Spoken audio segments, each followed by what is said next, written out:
Hello, everybody. My name is Jim Farmer. I am the festival director of Outland Film, Atlanta's LGBTQ Film Festival.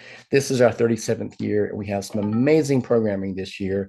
As always, we have a tremendous amount of great short films, and one of the amazing short programs that we have is Getting Your Funny On, which is a terrific, very, very funny program of six films. And we have some filmmakers tonight, and we're going to talk to them. We'll start with Taylor. Taylor, tell us about yourself and your film. Hello, my name is Taylor James. I'm the writer director of I Love You Bye. And I am a Canadian retired professional dancer turned filmmaker. And this is my debut narrative project as a director. Congratulations, Jonathan. Thanks. My name is Jonathan Andre Culliton. I am from the film Willa Justice, Drag Queen Private Eye, which is about a character who is played by drag legend Lady Shalane, who follows a mysterious chicken to find her long lost love, Jamie Bondopolous. Nice. And Lanie.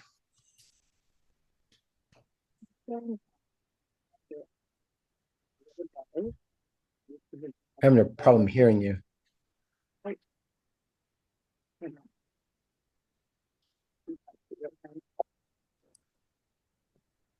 Is this better? Much better. Yes. Thank you. Hi, I'm Lanie Christensen. I'm from the film A Little Gay, which is about a sister who comes home for the holidays and walks in on her assumed straight brother watching gay porn.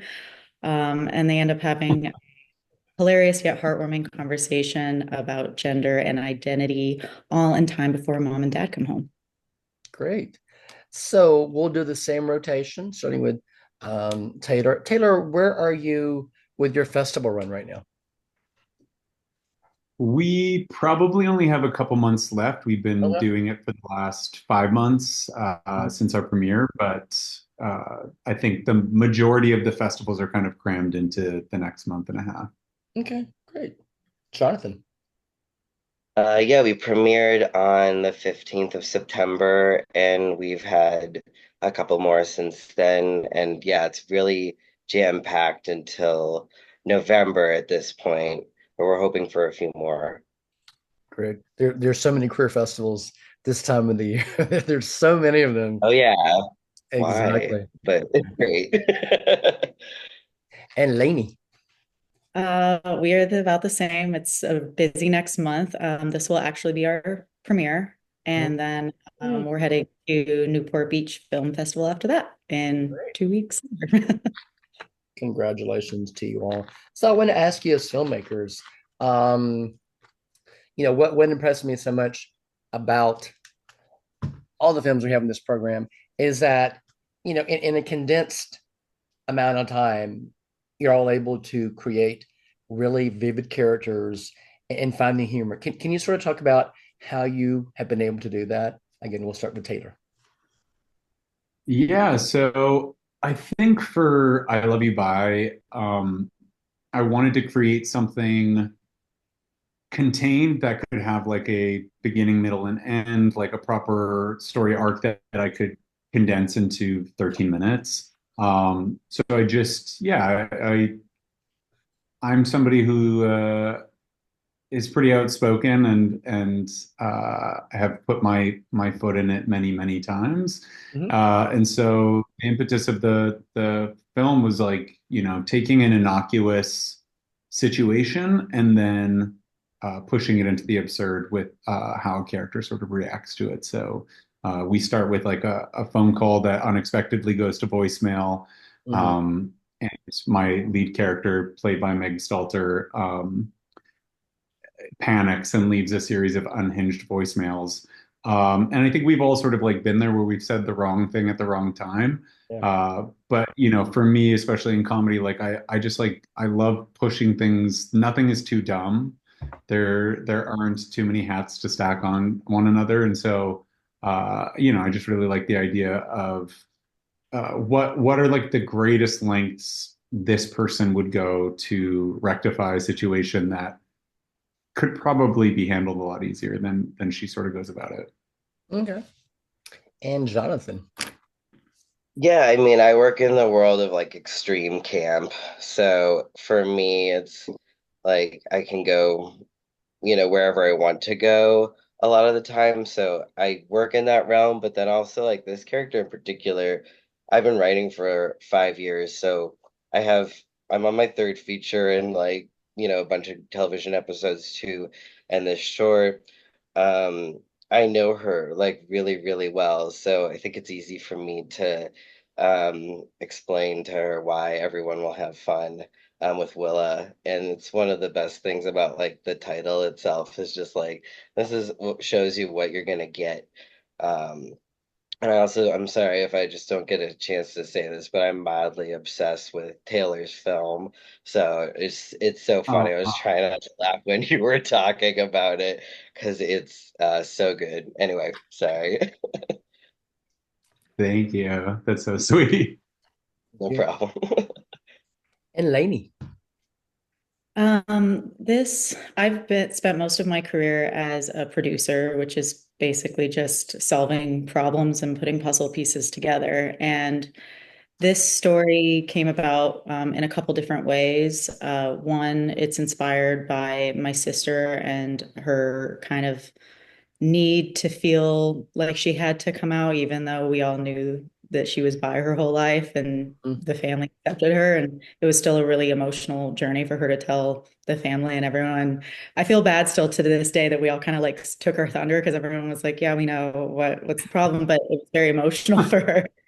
And that always stuck with me that, we all loved and accepted her, but this very stoic woman still felt this need to come out in that way, from the rest of the world, making her feel that way. And so, one, I always kind of wanted to tell this story about kind of what is identity. I've gone through my own kind of identity crisis of like changing my last name for certain reasons. And it's amazing how much of your identity is attached to your name and what that means. And I always just love telling very like serious emotional things through comedy because I think it makes hard things more palatable for everybody. Yeah. And yeah, when I first saw the location of the house that we ended up shooting at, I just knew I needed to shoot something there, and I immediately just thought of this journey of these two siblings and getting to tell my sister's story in it. That's great.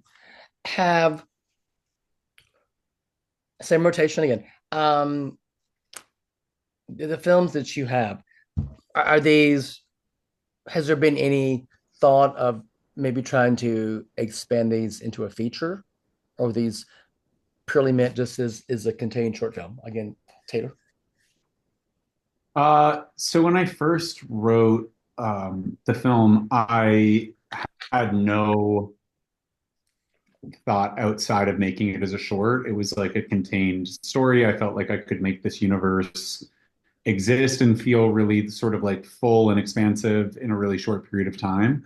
But something that's like unexpected that's come from our festival journey is like the feedback I've gotten from so many people is always like, what's the feature version? Or like, what's the series? I want to see these characters. And I think, you know, Meg and Kanoa, who played the two leads in my film, like we're all really close friends outside of it. So like their chemistry on camera was so electric. And I think, I wrote it for both of them, Yeah. playing to their strengths as actors in the things that I really like seeing them in. Yeah. So I totally understand why people have sort of wanted there to be a future version. So I have a few features that I'm sort of ruminating on right now, trying to figure out what I'm going to sort of dive into once this sort of festival run is over. But I Yeah. do have a feature version of I Love You Bye sort of outlined in my head, so Okay, great. it's possible.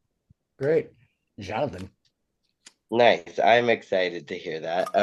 Let's see. The feature version of Willa Justice is written with I'm really lucky to have like wonderful people, queer filmmakers around me who want to work pre-funding, and so we already are working on the cinematography and the production design for the feature.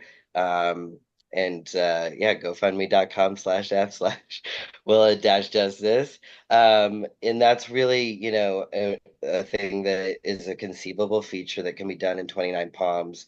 It's a small desert community that has, a bunch of queer people, but then this huge military base, and this line of conservatism in the town that we sort of constantly counteract. So Yeah. yeah, I want to make that movie here for sure. Great. And Lanie. Actually filmed in Cathedral City, so I'm very familiar with 29 Palms. Oh my God, yeah, we were just there today. Love it out there. Yes, so my film, the one thing I think that's so great about shorts is they should have a beginning, middle, and end, but they're kind of openers. I think that's what makes a great short is like imagining what happens next or this whole other part of this world. And the way my film ends, I've definitely realized maybe it could be a first act of what happens next. Because similar to the like feedback I've received on this project of all the screenings we've done is it always is and this was the goal, is it to be a conversation starter, especially for groups of people who are maybe not super familiar with the queer community, because during their conversation, they mention a lot of different terms and terminology. And it's so fun watching everybody have all these conversations afterwards and being like, I didn't even know that's what a pansexual was. And so I think it would be really fun to maybe expand it and have the whole family then have a conversation. And so it's kind of what is happening after people watch the film. It'd be almost really cool to see that happen on screen too. Great. Okay, one final question. Um, our our theme this year is queer joy. And obviously, all of us in film festival land are really, focusing on positive images of the LGBTQ experience. But can you talk about in each of your films have such positive queer characters? But can you talk to me about why that's so important to you?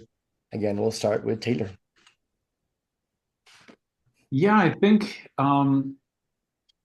as like a queer filmmaker and just as somebody who's lived my whole life as a gay person, Mhm. um, we grew up with so little representation and we were just desperate for breadcrumbs and we would, you know, I would watch Oz and that was the only gay content that I could get, which is a bit sad.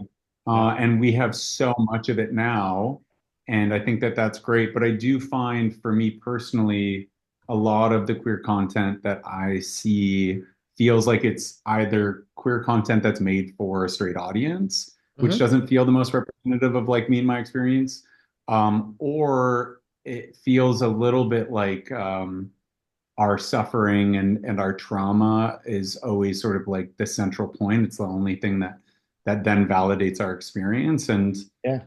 while I know so many queer people experience daily adversity and have all sort of, I think anybody who lives in the closet for an extended period of time, it's like that is its own trauma.